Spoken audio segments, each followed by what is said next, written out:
Uwiteka araranguruye. Rela siti wasifo amina titanguwa egome dolasi witako wirigada. Dore ndatanga iri tangazo biwite fosika egome kugira ngo umuntu wese yite ku iherezo rye. Dewa sita eniwirikota egome. Dore ndi kweza umugeni kubera ko ngiye kumucyura. Presidie fosinima. Dore urwandiko rwanditseho ibizira zawe. Haitoti wasikirigome peni watanguwa egome.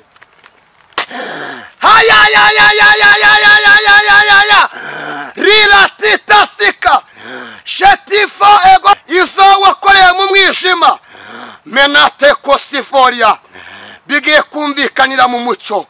Enote wasirimi imanga ati kubera kodifo ngiye guhagarika inyenyeri nizongere kwaka ukundi. Penoti kosirigaya raloti tibanga nguku kurira no kudifo sirigayima kwa dimo tangwe gome kwa baze kumva habidi watita sheti koribo siriga zenoti tangwe gome. Dore ndasinye petetetetetete rawe ndakugira inama eno witanguwa kugira ngo ube maso.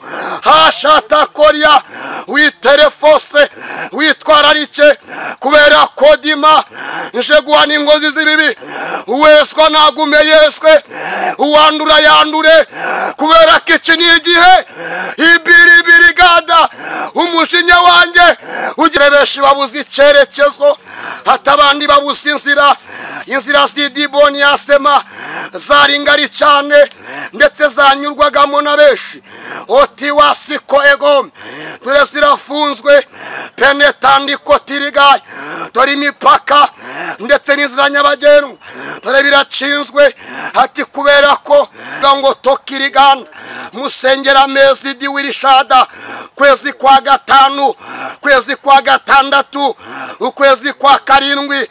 Muntu wese dimonia eteko sirigaye ugifite amatwi yumva ndetse ugifite amaso abona na topenia nagira umwete wo kunyegera no kudivisigaye no kuba mu bihe byo gusenga kubera ko igihe cyo edinitosi nimanga kiraje kandi kirasoye.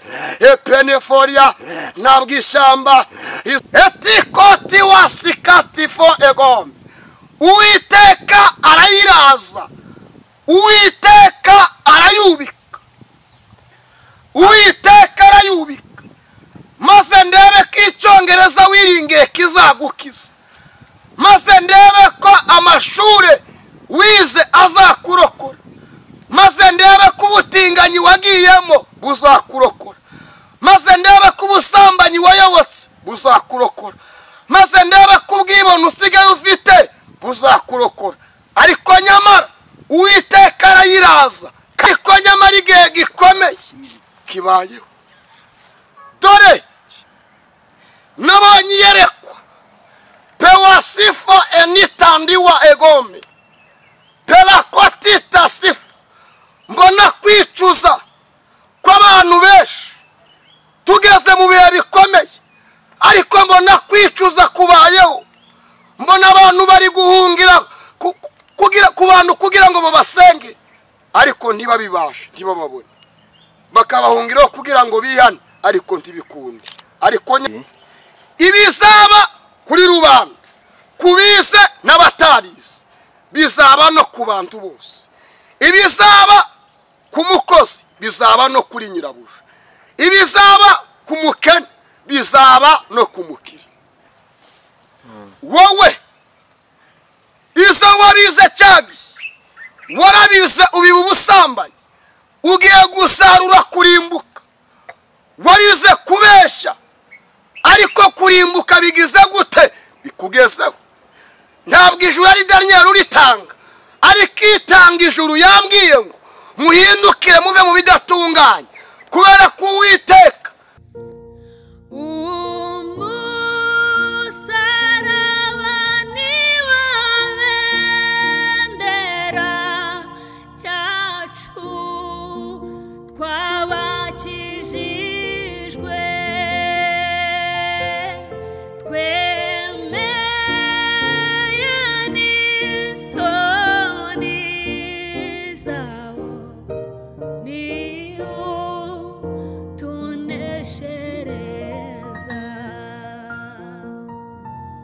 ijambo ry'Imana kandi bakunze Umusaraba TV, ndasuje kandi baramukije mwese mudukunda kandi mukurikira ibiganiro byose bica ku Musaraba TV. Kamvuge ngo ineza y'Imana nibane namwe kandi umugisha w'Imana ubumwe ndetse n'abanyu bose. Hafi na kure mu bice bitandukanye mugiye muherereyemo, bahereye ku mugabane wa Amerika, Aziya, Burayi, Afrika, mwese reka nezere ko muri amahoro kandi mbifurize umugisha w'Imana, mbifurize ishya n'ihirwe mu byo mukora byose. Reka mvuge ngo Imana ihire imirimo y'amaboko yanyu, Imana ihire ibitekerezo byanyu kandi ibitekerezo byanyu bimeze neza n'iterambere murigiraho, iterambere rirambye, iterambere mwifuza, mukagirira imiryango yanyu akamaro ndetse n'igihugu cyanyu akamaro. Nibyo mbasaranye n'isabira mu izina rya Yesu Kristo, amina. Ni Bene pamvugana kuri mikoro, ndi kumwe na Prophet Daniel, niyo tugana muri kano kanya. No umugabo rwe murabona ko ari umuntu ukeye byatare. Hashimwe Yesu wamuhamagaye. Daniel, turagusohoje. Amen. Murakoze cyane, turabishimiye. Hashimwe Yesu. Hashimwe Yesu. Duhaye kubonana muri uyu mwanya. Ni ibyishimwe rikomeye cyane. Muba mundeba ariko nanjye nkabareba mu buryo bw'umwuka. Rero ndabakunda cyane. Hakika ya Mungu kweli kwa Yesu ndabakunda kandi Imana izabikora tubonane macho kwa macho. Macho kwa macho. Amaso ku maso tubonane. Ntimukajye munatinya, rega wanatega indege ukaza ukandeba mu Rwanda, niho mbarizwe i Kigali, bizaba byiza.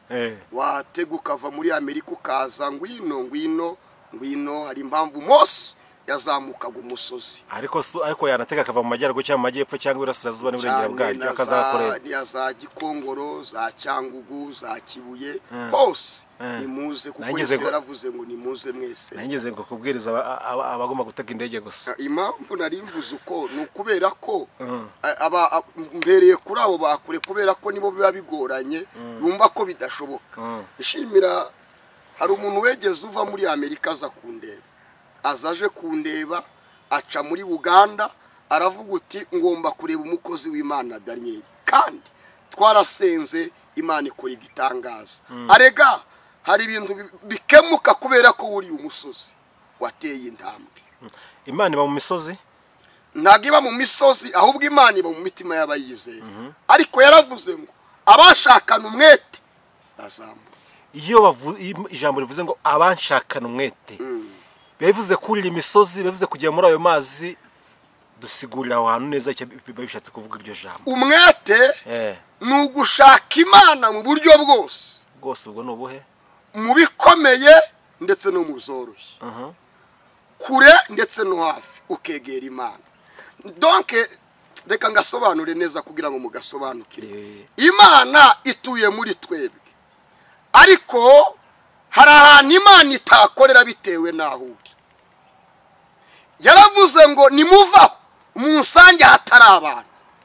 Uwo mudugudu utuyemo harimo abantu, ariko kwihererana n'Imana hari ahantu ugera hatari abantu. Edo Stifo ndumva ndi gufashwa.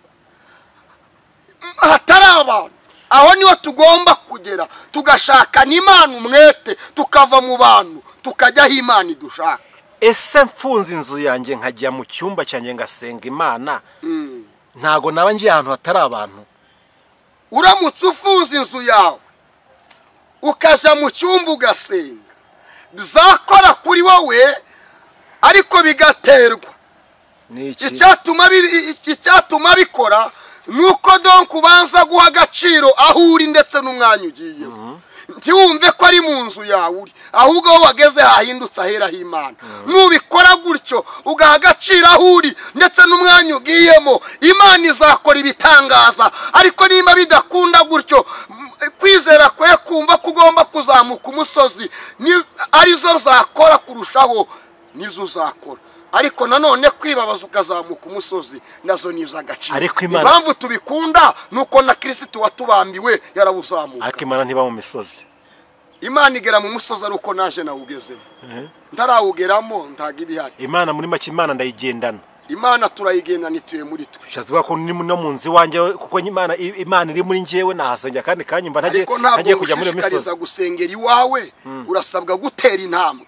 Yesu yaravuze ngo munyigireho, ngo kandi ngo muze mugera ikirenge mu cyanjye. Dukwiye kuzamuka natwe imisozi, kubera ko nako ni kwiza, kubera ko na Yesu yarabikoze kandi niwe mwami wacu. Ndetse kandi na Yohana na Petero n'abandi barabikoze. Aho ku musozi ni heza. uyu munsi Daniyeli kuko ise wawutereye uza kuhakorera ikiganiro. uyu munsi Daniyeli gusengera kuri iyo misozi bitewe n'umutekano w'abantu ntago bisa nk'ibyemewe, reka ngo ntago byemewe. Nureba urasanga muri no minsi hari umupasiteri wagiye kuri uwo musozi agwayo yapfuye, kandi nimbara sinzi ko ni nk'ibiza byamwiciye. Ese ibyo nibyo ushaka kugira ngo banagiye ku misozi barinde bapfirayo, uko si ukwiyahura? Ibyo uko bitemewe. Ntabwo ntumye abantu ku misozi, nimba bitemewe ntabwo najya nge ntabwo ndi umuyobozi, sindi umunyapolitike, nge ndi umukozi w'Imana. Ariko kandi nta nubwo ndi ikigande mu gihugu, nkwiye kugendera ku mategeko kuko niko birizemera ngo mwumvira ababayobora. Rero baratuyobora, tugomba kubumvira kubera ko nabo bakoreshwa n'Imana. Ariko kandi waguye ku musozi birashoboka ko nyine ariko zagombaga kugenda no mu nzu umuntu yahagwa. Ntago ushaka kuba ari ukwanga kumva, niko mwe mu bitekereza, ariko Imana niyo izi ukuri. Wowe utashaka kuri kwawe. Ukuri kwanje gupfa ko turapfa. Hari abagwa mu muhanda, hari abagwa mu nzu, hari abagwa atandukanye. Buri we ntago zigare ryawe, nanjye ntabwo zigare ryawe. Uvuga iki ku bantu bitwa abakozi b'Imana b'iyi minsi badashaka kumvira amategeko y'igihugu, bakumva ko bafite basa nk'abari mu gihugu cyabo kigenga, bitwaje ngo turabakozi b'Imana, iby'igihugu amabwiza igihugu kiza ntago tuzagenda tuzakora ngiyi? Uvuga iki kuri abo bantu cyangwa umwe muri abo? Icyo nje ndi umukozi w'Imana. Uri umwe mu bantu batumvira? Oya, nge ndago nabura kumvira, ndumvira nta nubwo naza kuvuga ubutumwa nahawe n'Imana. Icyo nabavugaho abo ni abapfapfa, kandi ibitugu by'abapfapfa biravuga ngo bihatwe inkoni. Bene abo ngabo rero ni abapfapfa, ni abantu bagize gute bakora izangwa n'Uwiteka Imana, ariko bakitwikiriza ijambo ry'Imana. Kuko ijambo riravuga ngo wumvire so na nyoko. Igihugu ni umubyeyi, nibwo uzaramira mu gihugu, nibwo uzaramira mu gihugu Uwiteka Imana yayigo. Rero leta ni umubyeyi, kuko ari umubyeyi rero dukwiye kumvira iki umubyeyi wacu. Bene abo ngabo ni abapfapfa, bazatega ibitugu bakubitwa inkoni baje mageragere n'ahandi. Bazatega ibitugu kubwo kutumvira bahabwa ibihano bigize gute bitandukanye. Ariko inama nabagira nuko bakuzura umwuka wera, bakihana bagahindukira bakajya mu murongo Kristo agize gute abashakamo.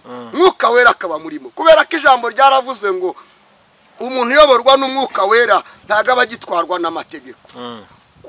Bisobanuye iki rero? Iyo mwuka wera kuyobora, amategeko uyubahiriza batanabikubwiye, wumvira amategeko batanavuze. Kubera iki? Ufite mwuka wera ukuyobora. Ufite mwuka wera ntago abagitwarwa n'iki n'amategeko. Arumvira kubera ko afite iki mwuka wera. Rero bano bantu ni abapfapfa, nta mwuka wera bagize gute bafite. Ariko uyu mwanya ndasenga Imana kugira ngo mwuka wera asesekare ku buzima bwabo, bakomere bambara imbaraga. Donc hari abantu bavuga ijuru ariko batazarijamo, kuko ijambo ryaravuze ngo abavuga mwami mwa sibo bazaja mu bwami bw'Imana, keretse ukora izo data wo mu ijuru agize gute ashaka, abo nibo bazinjira mu bwami bw'Imana. Imana igumugisha kumvira biruta ibitambo.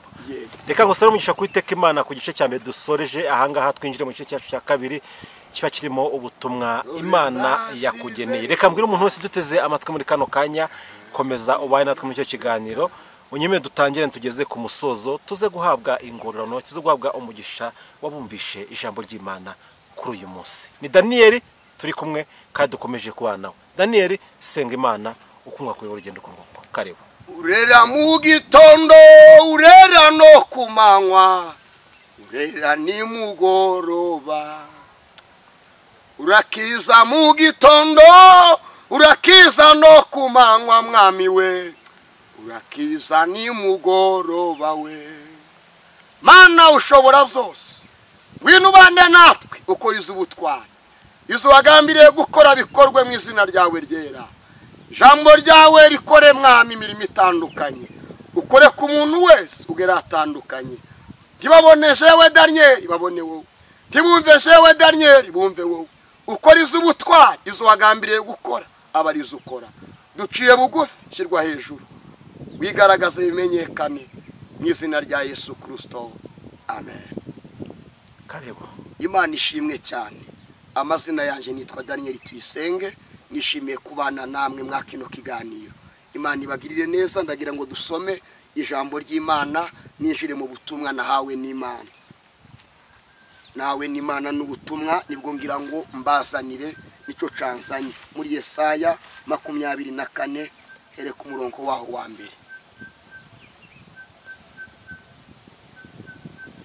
Beni mukozi w'Imana uramfasha gusoma ubutumwa bwiza bw'Imana, warahamagawe kandi uremewe, Imana izakugororera. Yesaya ibice 24 kuko kuanzia kwa mstari wa kwanza. Kwa mstari wa kwanza. Ibyago bizaza ku isi. Bizaza ku isi. Dore Uwiteka arahindura isi umwirare. Nyamara wowe uradamaraye. Uri mu munezero n'ibso. Uradamaraye, uri kurya amafaranga. Isi irakuryoheye ma. Nibzo yarakuryoheye. Urangije amashuri ariko iraryoshye pe. Ufite akazi keza yakuryohanye. Ariko nanone ntabwo uri kureba imbere. Ariko aravuze ngo dore Uwiteka aragira gute? Arahindura isi umwirare. Arahindura isi dutuye umwirare. Arayiraza. Nyamara aje kuyiraza kandi arayubika. Uwiteka aje kuyubika. Atatanya abaturage bayo. Itango wa kostifo ego. Atatanya abaturage bayo. Vato pe wasinima. Etikoti wasikatifo ego. Uwiteka arayiraza. Uwiteka arayubika. Uwiteka arayubika. Maze ndebe ko Icyongereza wiringiye kizagukiza. Maze ndebe ko amashure wize azakurokora. Maze ndebe ko ubutinganyi wagiyemo buzakurokora. Maze ndebe ko ubusambanyi wayobotse buzakurokora. Maze ndebe ko ubwibone usigaye ufite buzakurokora. Ariko nyamara Uwiteka arayiraza kandi arayubika. Uwiteka arayiraza. Idoni watanguwa yemwe. Piwa sikotifo. Shikota wasi kandi wanga egombe. Uwiteka arayubika. Arayubika. Tewasika. Ngaho cukura ubuvuma utuye. Ariko Uwiteka arayubika. Arayiraza kandi arayubika. Komeza. Atatanya abaturage bayo. Aje gutatanya. Aje gutatanya. Pewasidi bani kotanguwa ndakumva mwami. Rala watifo. Iteko siwa liwa teko fosiwa egome.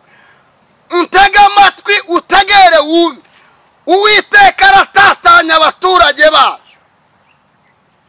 Arayiraza kandi aratatanya abaturage bayo. Ariko nyamara igihe gikomeye kibayeho. Dore nabonye iyerekwa.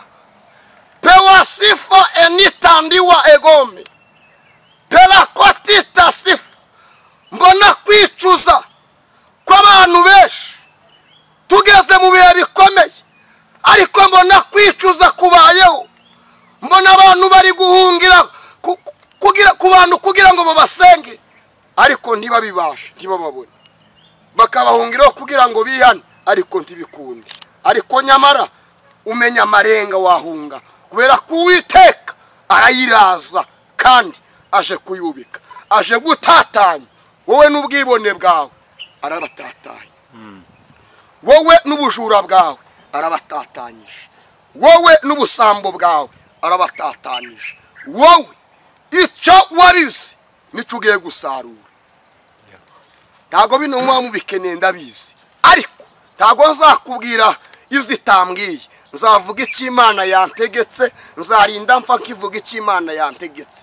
Mukunda amahoro ariko nta mahoro yantumye. Yambwiye ngo Uwiteka aje kudibostika, aje kuyubika kandi defosiwa etanguwa aje gutatanya wowe izo wabize cyabi warabize ubiba ubusambanyi ugiye gusarura kurimbuka warize kubeshya ariko kurimbuka bigize gute bikugezeho ntabwo ijuru ari Daniel uritanga ariko itanga ijuru yambwiye ngo muhindukire muve mu bidatunganye kubera ko Uwiteka aje kubika isi icyo wabize nicyo uzasarura komeza usomere bene ibizaba kuri rubanda bizaba no ku mutambyi ibizaba kuri rubanda kubize n'abatarize bizaba no ku bantu bose ibizaba ku mukozi bizaba no kuri nyirabuja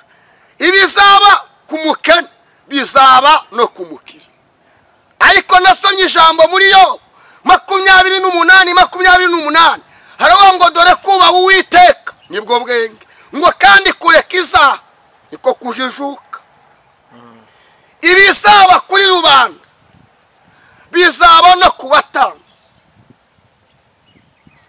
pewasika terandi wasifu mwarababaye ngo Imana ngo isengero bazifunze otando sika yabo waruzi ko n'inzu utuyemo igiye gukingwa n'inzu utuyemo igiye gukingwa uyibemo izari yikwiciremo kubera iki wanze kumvira ijambo ry'Uwiteka Imana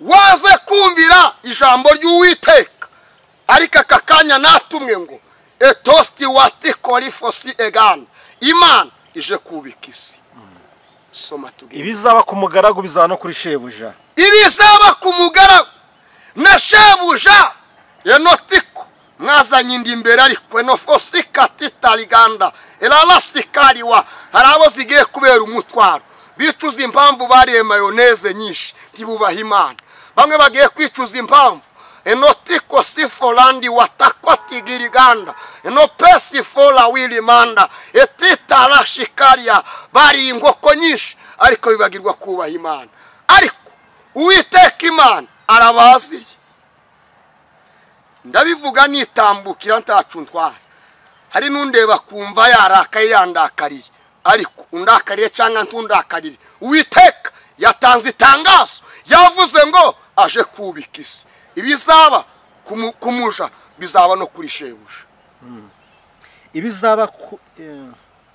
ibizaba kumuja bizaba no kuri nyirabuja ibizaba kumuja bigiye kuba no kuri nyirabuja bizaba kumuguzi bizaba no kumutunzi bizaba no pesitaniwa handote kostifo ha kitasiwa shitifo hala tiwatita lasika yego difatila melandi watikostifo kubera iki te shidotifolia handote kostiwa hayiwatifo hadontikosiwa egome melalatifo shidatikuriwa halola wasa handotita mara tilasika hati kwa sifo haido ndabola siti wash handoti wasiko egome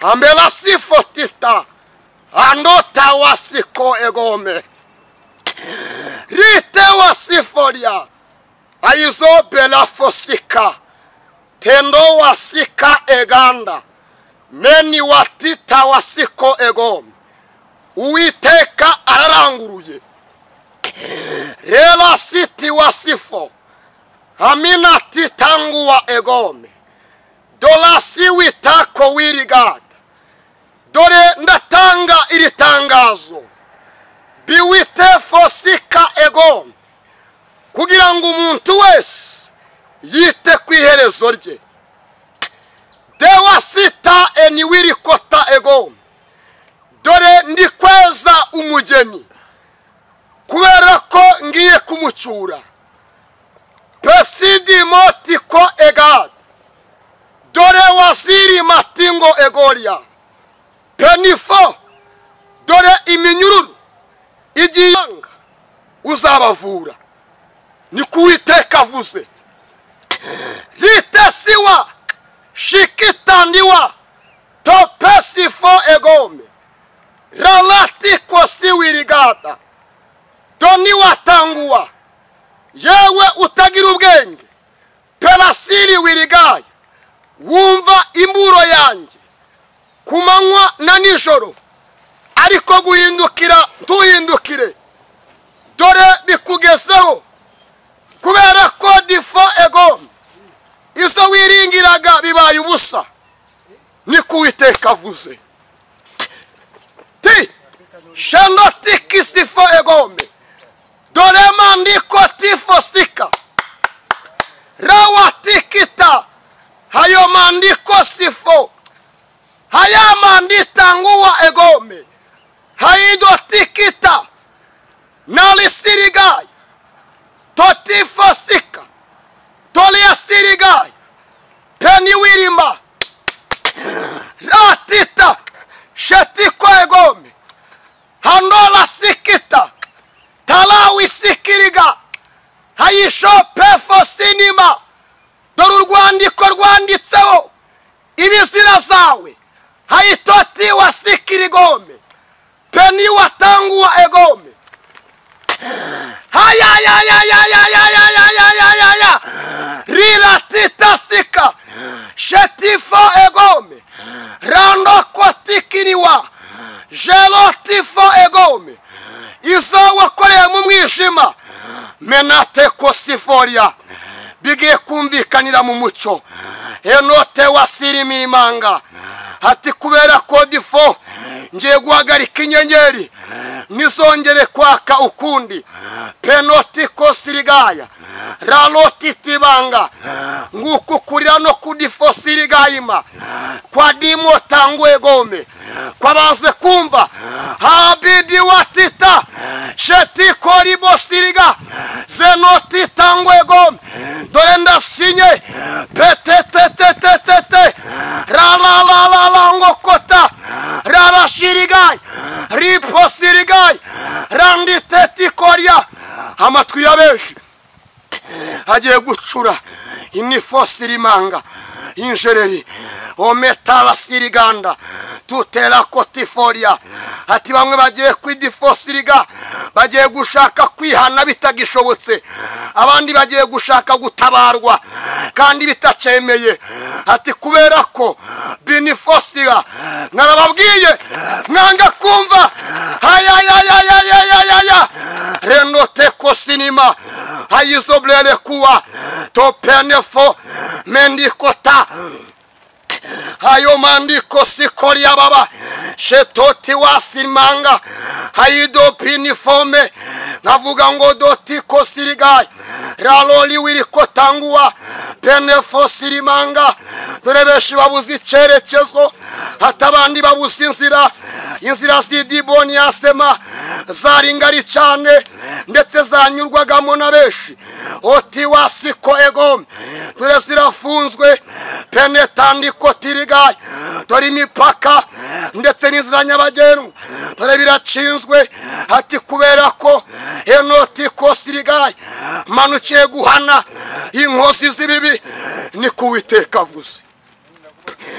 Hamitosiwa randito kisirigada rapefosika ati nubwo waze kumvira atariko bikugezeho haidoti kosirigada atopenifo nakunyuzeho inshuro nishi atariko diwirigaye kumva ntabwo wumva ndetse no kureba ntabwo ureba atariko diwirigada doni tasema ngunyuzeho peneforia sema ati kubera ko nje guhana haidi winimanda ngudifosika nguhanira ibisira zawe ni kuwiteka avuze. Tiwasikirima yemwe mwamidugudu mwe pelasiri waigada yemwe mwamahanga mwe ronde talasirigaya shela motandu egoria apefosike gome dore urusaku enoti wirigaye imanda ndetse n'irifosika n'imidugararo dore bibaye byinshi etoti kosi n'imanga ayizoblere kuwa openiforia anditangua bamwe bambuwa amakote ndetse toti wirigaye enisiridonia abari bicaye ku ntebe bumva ko bakomeye nabo bazikuweho ni kuwiteka gusa rite sifo randoti koria sema topela sifo igome ayo mandiko tikoria rabila sifo igome andoti tasika rapeli fosirigai adi wirimanda umurwa wiringirwagamo risirigai imanda abantu bawurebaga bakabona rasiriforia hari uwivyiringiro dore uranyeganyeze ndetse n'inshingi zawo dore zikuweho ipesiforia handoti koria sema hati kubera ko apesi wiridikota handi wasirigaye ngiye guteza abantu idikuti fosima kwiheba mbeti koria mbikoreye izo bakoze bibi baze kwihana hayitoko sirigaye hatariko wowe ndakugira inama eno witangua kugira ngo ube maso hashata koria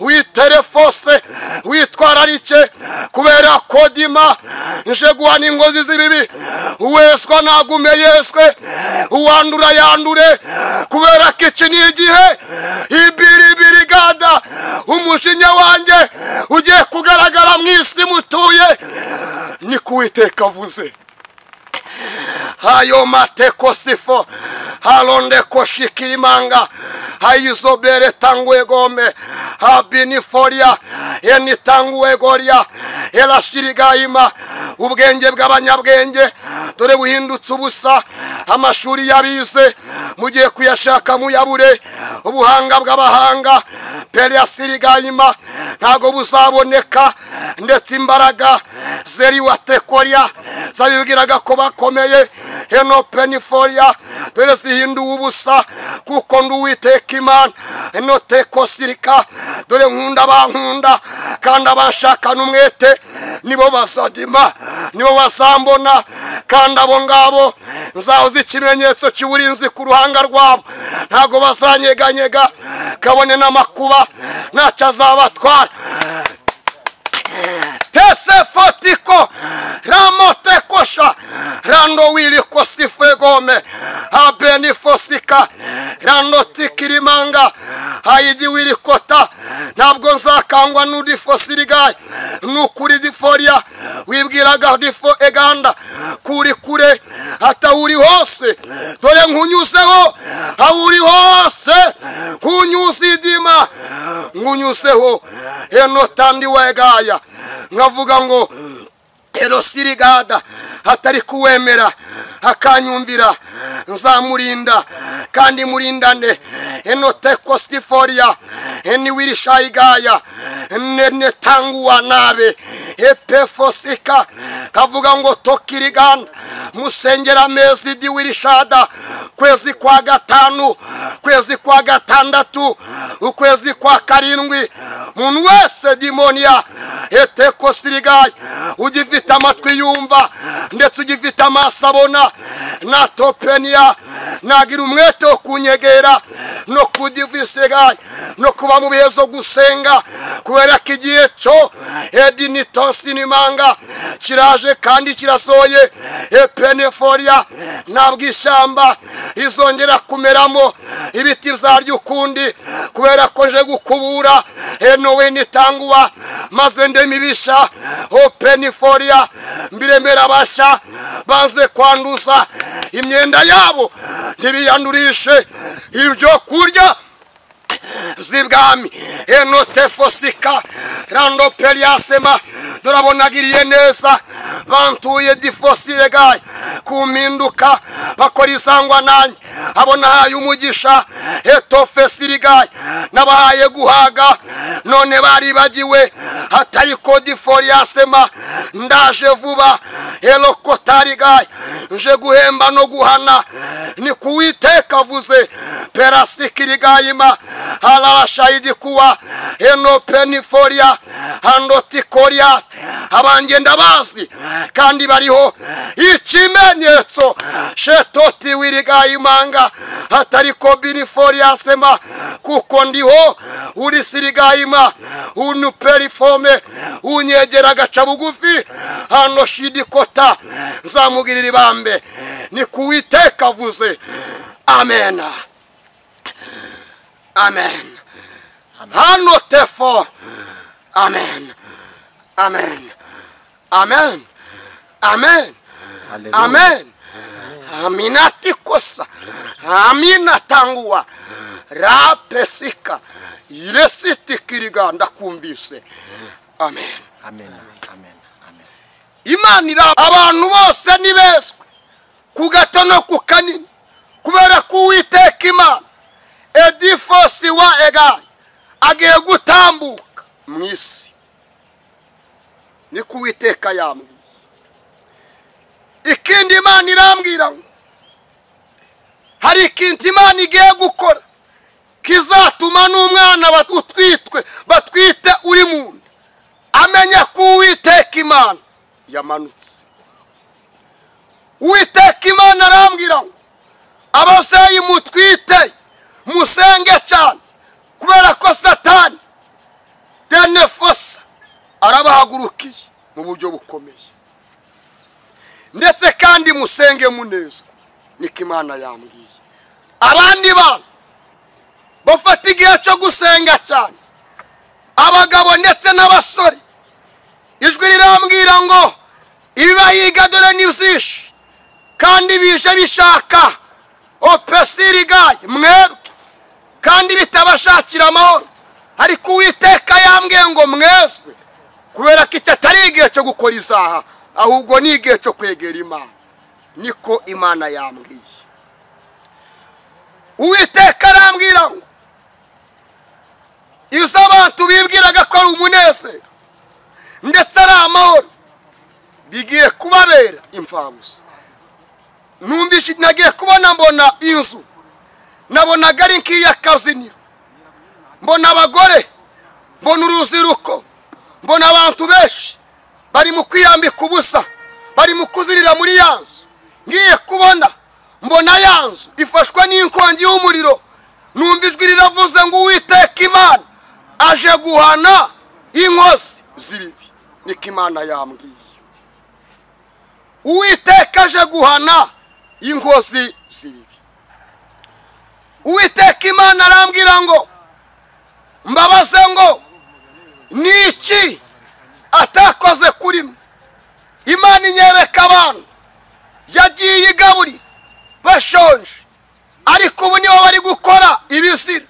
Imana inyereka abantu yahaye umugisha bari hasi yazamuye ariko nibo bari kuyisuzuguza bakora ibyangwa nayo.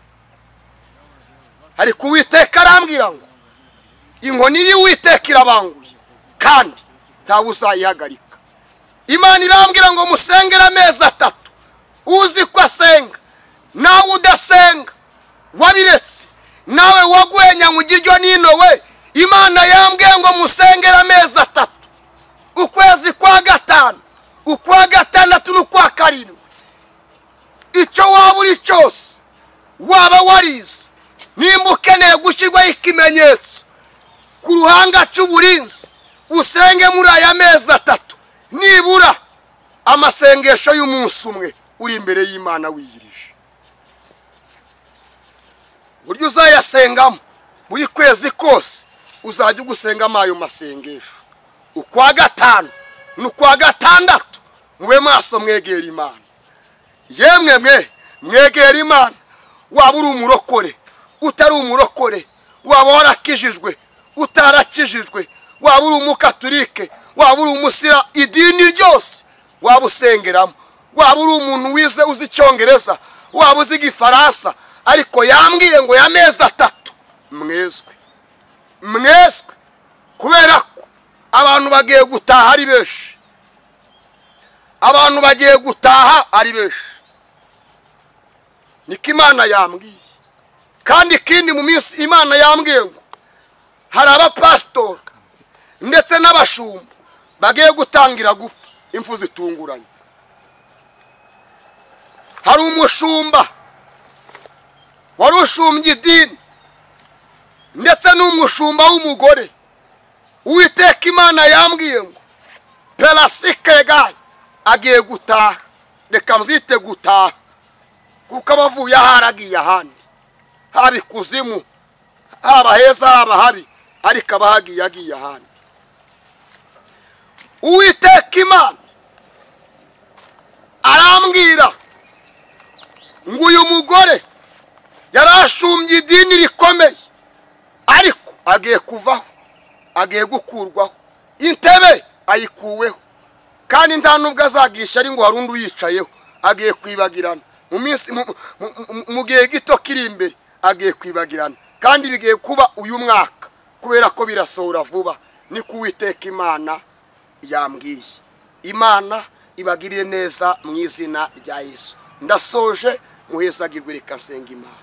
Ntacyo nakongeraho, nta nicyo narenzaho, nuko Imana yabimbaye.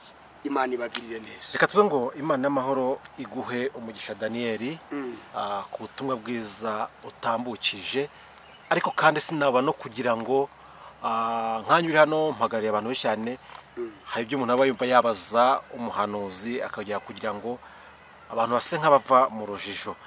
Mu butumwa utanze uratubwiye ati musengere amezi 3 kwa 5 ukwa 6 n'ukwezi kwa 7.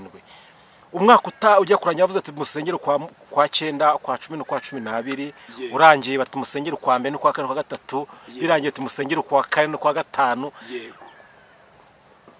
Kuki buri munsi mutubwira ngo dusengera aya mezi? Kubera iki? Hari umuntu ushaka kuvuga ati abantu nemere kudutera ubwoba ko mu yatwe twasengeye hari wasenze n'utarasenze kandi ntacyo yabo. Kubera iki buri munsi mutubwira ngo amezi aya mezi musengera amezi musenge? No kubera iki? Ni cyambere icyambere wenda urambajije, hari umuntu ngo wegeze uja kurega Imana, umupastor aritaba, nanjye umbajije nk'umuntu uri kubaza Imana. Rero kunje sindi Imana, ariko Imana ituye muri nge. Impamvu Imana ivuga gusengera ayo mezi ibivuze nuko muri ayo mezi hari ikintu kigiye kuzakoreka, kandi ikindi deni Imana yavuze ngo basenge muri ayo mezi, Imana ibashireho uburinzi. Kandi nandi twarasenze, nandi yabanje twarasenze, mwarayasenze nyine mukwiye gusenga nandi, mwarayasenze, mwarakoze icyo Imana yagombaga gukora aragikoze. Mushobora kuyasenga Imana igakiza igihugu cyose kandi ikakirokora, ariko nugusenga buri wese agasenga nibura umunsi umwe mu kwezi kwa 5, umunsi umwe mu kwezi kwa 6, umunsi umwe mu kwezi kwa 7, usenga ubwira Imana ngo Mana shiraho uburinzi. Utazabikora azaba afite amatwi atumva. Hari ikindi wavuze ngo impfu zibaye nyinshi, nawe ugiye kumbariza mu mubiri, ahubwo vuga ngo hari ikindi Imana yavuze ntabwo ndi Imana. Impfu zibaye nyinshi, ujye ubaza uvuge ngo hari ikindi Imana yanyurije muri wowe. Yego, nibwo uzabubajije neza. Impfu zibaye nyinshi. Yego. Iyo turebye mu byatambutse nta munsi abantu badapfa, n'uyu munsi bakumva ari abantu bapfuye, ugiye kwa muganga wasanga ari abantu bitabye Imana. Yego. Impfu zibaye nyinshi gute kandi n'undi tubona impfu buri munsi?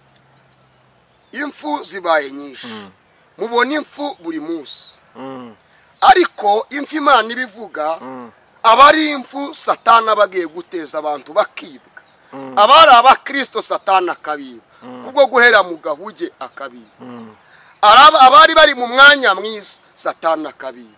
Ndetse izo nimfu ziba zibaye nyinshi kubera ko umuntu upfuye utihanye abapfuye, ariko umuntu wihanye abatashye. Iyo dusomye ijambo ry'Imana ahantu bivuga ngo uzi uyibwira yuko uriho nyamara uri intumbi. Yego. Impamvu nayo nkubaje gucyo si yindi. Yego. Hagiye mutubwira ngo impfu zibaye nyinshi mutubwira umuhanura kandi wenda Imana yavugaga impfi zo mu mwuka ari abantu bagiye kugwa bakava mu byizerwa bakaba pagane kuko Imana yo ibona ko bapfuye ari intumbi. Iyo dusomye Bibiliya niko tubwira hari n'impfu z'abantu bapfa bakavamo umwuka. yego mba ngira ngo dusobanure muri izo mpfu ni izihe mpfu ushatse kuvuga? Ni abantu bagiye kugwa basubire mu byaha nk'uko bivuga ngo uzi ko uriho nyamara uri intumbi bitewe n'ibizira uri gukora, Imana ikakubona kuri intumbi, Imana ikunyujije mvuga ko ari zo mpfu zigiye kuba nyinshi. Abantu wenda bagiye kwihakana izina ry'Imana, bagasura kunywa itabi, bagasura gusambana, bagasura gucuruza ubugoro, bagasura byose, bagasura kunywa urwagwa na kambuca na zamukubita umwici. Imana yabo ireba ikabona urwo rupfu, izo mpfu zigiye kuba nyinshi mu buryo bwayo. Ese ni izo mpfu cyangwa ni impfu tuzava umwuka bagashyingura? Bene data munkurikiye, igihe cyose uzumvira Imana mu mubiri ntabwo uzayibona. Imana ni umwuka niko ijambo rivuga ngo kandi n'abayisenga bayisengere mu mwuka. Imana ivugira mu mwuka tukayumvira mu mwuka. Nibyo koko uvuze neza, winjiye muri password yindi ukinguye urundi rugi tutari twakinguye. Ariko hari abantu benshi babwiwe kwihana banga kwihana. Imana irabahamagara kugira ngo bareke izaha bave mu ngeso mbi bakanga kuzivamo. Ariko igihe kiraje kugira ngo Imana iteze gukenyuka. Hari n'abandi kandi basubiye inyuma mu buryo bw'umwuka, mu buryo bw'amasengesho ntibagisenga, ariko kugwa kugiye kuba kwishi nanone mu ruhande rwabo. Ariko hari n'abandi bagiye gukenyuka, donc bagiye gupfa bibagirana, isi ibibagirwe. ubwo izo mpfu bizaba zireba benshi. Uzatandukanye uyu mutonyi, uyu ni umutonyi uramanutse uraheze birarangiye. Uko niko abantu bahora bapfa buri munsi, ariko noneho amazi agiye kumanukira icyarimwe kubera ko abantu banze kumvira ijambo ry'Imana. Ariko no mu buryo bw'umwuka hari abantu benshi bagiye gutakaza ibitandukanye mu buryo bw'umwuka. Ariko Imana irakangura abantu kugira ngo bagire gute basenge, kubera ko Satani wagiye kunyanyagiza. Imana ibarinde gutoragura.